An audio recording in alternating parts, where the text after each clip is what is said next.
Welcome to This Explainer. Today, we are diving into a heavily debated and honestly widely misunderstood market for real estate investors. We are talking about the Northland of Kansas City. We are drawing our data and insights today directly from Alpine Property Management, Kansas City.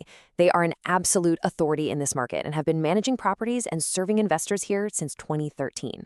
Now, the biggest problem we see, it is investors treating the Northland like it is just one single unified neighborhood. Let me tell you, it is absolutely not.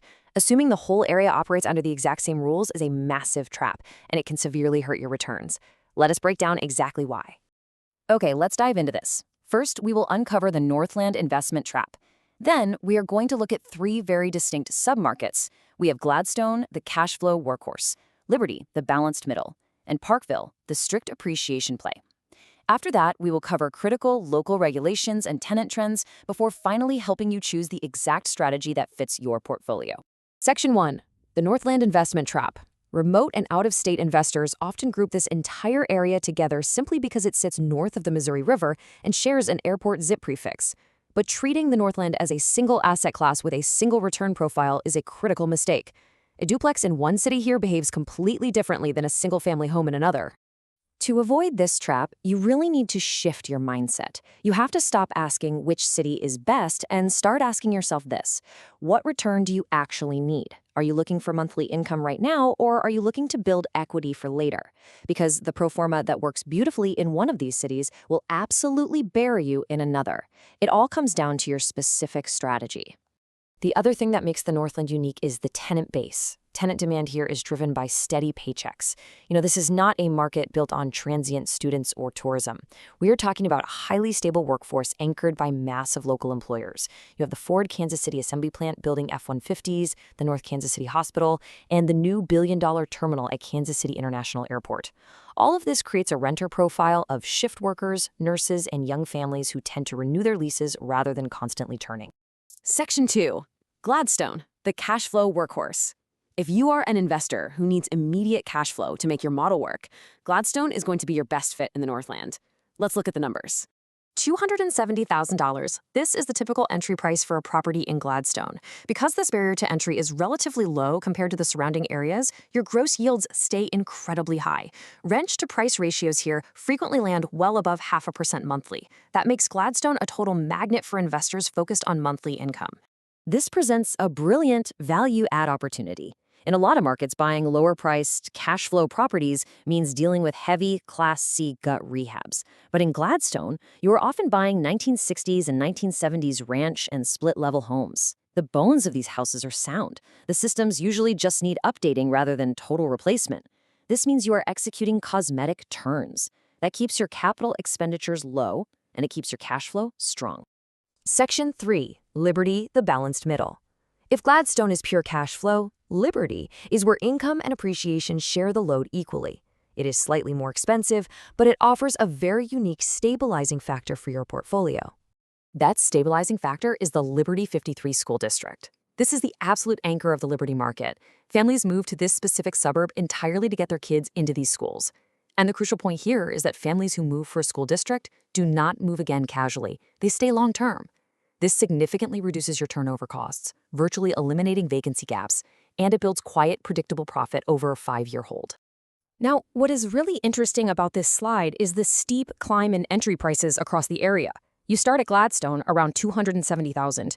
Then you step up to Liberty, which averages right around $360,000, depending on the neighborhood. And then, wow, you see a massive spike up to Parkville at nearly $600,000. This steep climb perfectly illustrates why you cannot treat the Northland as one single market. Rents simply do not scale up at the exact same rate that these home prices do. Section 4. Parkville, the appreciation play. Parkville is a fantastic market, but it will severely punish any investor who buys here expecting strong monthly income. It requires a completely different investing mindset. At a massive average home value of $596,000, you have to understand that rental rates simply cannot keep pace with a leveraged mortgage. If you finance a property at this price, your monthly cash flow is going to be incredibly thin, or it might even just break even. The investors who win in Parkville are putting significant money down, or they are buying in cash, and they are holding strictly for the long-term equity growth. The tenant profile changes drastically at this price point too. A workforce rental in Gladstone might take just 14 days to lease, but a luxury home in Parkville, that might take 3 to 5 weeks to place a tenant. Why? Well, because the pool of renters who can afford $2,400 or more a month is much smaller, and they are highly selective. They are often executive relocation tenants. It is a slower, higher-stakes leasing environment. When we pull all these numbers together, look at how the yield picture flips entirely as you scale up. In Gladstone, you buy for $230,000 and you can rent for $1,350, yielding strong cash flow. In Liberty, the prices jump to the mid-300s, but rent bumps up to around $1,800, keeping it perfectly balanced. But down in Parkville, you might pay $600,000 just to get $2,500 in rent.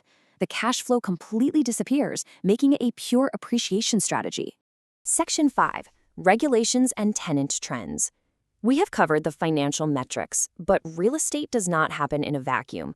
This is an area where out-of-state investors frequently make critical errors by assuming they know the local laws. First, a quick disclaimer. Everything we are discussing here is educational market analysis only and is not legal or tax advice. Crucially, Gladstone, Liberty, and Parkville are independent municipalities.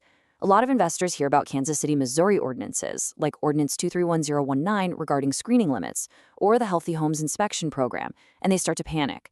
But those are Kansas City, Missouri rules. They do not apply to these independent suburbs in Clay and Flat counties. However, remember that federal fair housing laws always apply everywhere. Let's look at the state level with Missouri House Bills 595 and 343. These are state laws effective August 2025 that preempt any Missouri city or county from mandating voucher acceptance or capping how a landlord screens applicants. This means that as an investor in the Northland, state statute protects your ability to decline Section 8 vouchers if you choose, and protects your right to screen tenants according to your standard criteria. Again, you must always follow federal fair housing laws, meaning policies can never target protected classes. But the local mandates you read about in the news often just do not reach these specific municipalities. Section 6. Choosing your investment strategy. We have seen the data, we know the neighborhoods, and we understand the local rules. Now it is time to put it all together and match your personal investment goals to the right Northland city. Let's move to Step 1 and see how this builds into an actionable plan. Step 1. Define your required return. Do you need immediate cash flow, or can you wait for equity growth? Step 2. Match your budget to the entry price. If you only have $50,000 for a down payment, Parkville is out and Gladstone is your target. Step 3 is the absolute most important. You must underwrite based on actual market rents and days on market, not just some generic spreadsheet. I want to leave you with this powerful summary quote straight from Marcus Painter at Alpine.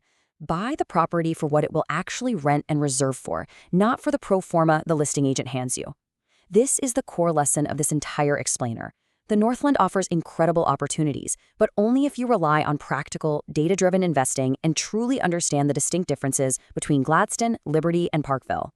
So, the next time you are evaluating a property in the Northland, ask yourself, are you buying a generic spreadsheet or are you executing a precise strategy? For help managing your Kansas City rental property, call Alpine at 816-343-4520 or visit alpinekansascity.com.